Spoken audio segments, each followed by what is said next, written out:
মা গো, আপনি কেমন আছেন? আমি আপনার কাছে আছি। আপনি কি জানেন মা?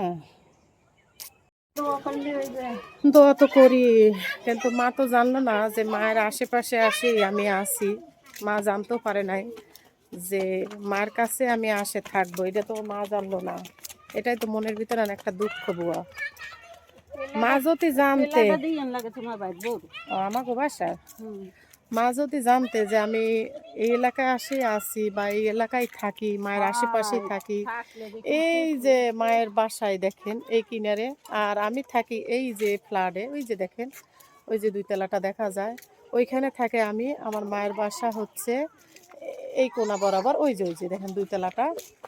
আর আমার মা শুয়ে আছে কোথায়, সেখানে আপনাদেরকে নিয়ে যাচ্ছি। মানে একদম মানে ১০ পা লাগে হাঁটে যাইতে, এরকম একটা বিষয় মানে দেখা যাচ্ছে, বুঝছেন?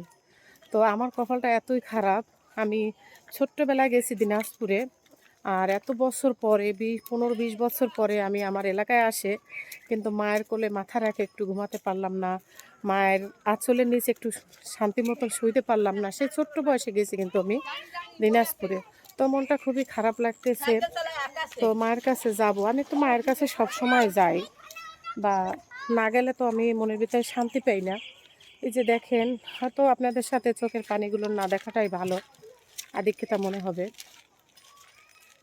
মা যেই রাস্তায় হাঁটতো, মা যেই রাস্তা দিয়ে চলাফেরা করতো, সেই রাস্তা দিয়ে আমি হাঁটছি। এটা কি এমন যে একটা মানে মানে বলে আপনাদেরকে কয়ে বোঝানো যাবে না কিন্তু। আর আপনারা হয়তো বুঝতে পারবেন না। এই রাস্তা দিয়ে মা সব সময় চলাফেরা করতো। ঠিক আছে? এই এলাকা আমাদের ছোটবেলার থেকে শৈশবের কাল যেটাই বলেন না কেন। তো চলেন, আপনাদেরকে আমি নিয়ে যাচ্ছি আমার মায়ের কাছে।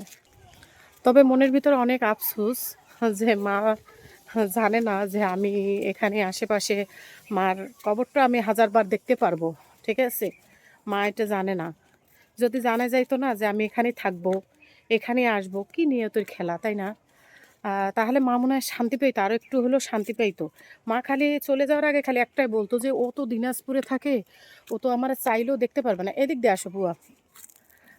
ও তো দিনাজপুরে থাকে, ও চাইলেও মানে আসতে পারবে না, আমার কবরটাও দেখতে পারবে না, ওর কত কপালটা খারাপ।"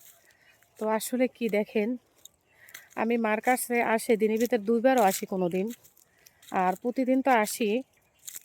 তো মনটা খুব খারাপ লাগতেছে যে এই এই যে চলে আসছি, মা যেখানে শুয়ে আছে আমাদের পারিবারিক কবরস্থানে, সেখানে চলে আসছি। বাবা, মা, দাদি, পরিবারের মানুষগুলো যখন শুয়ে থাকে না, আসলে দেখতে ভীষণ খারাপ লাগে।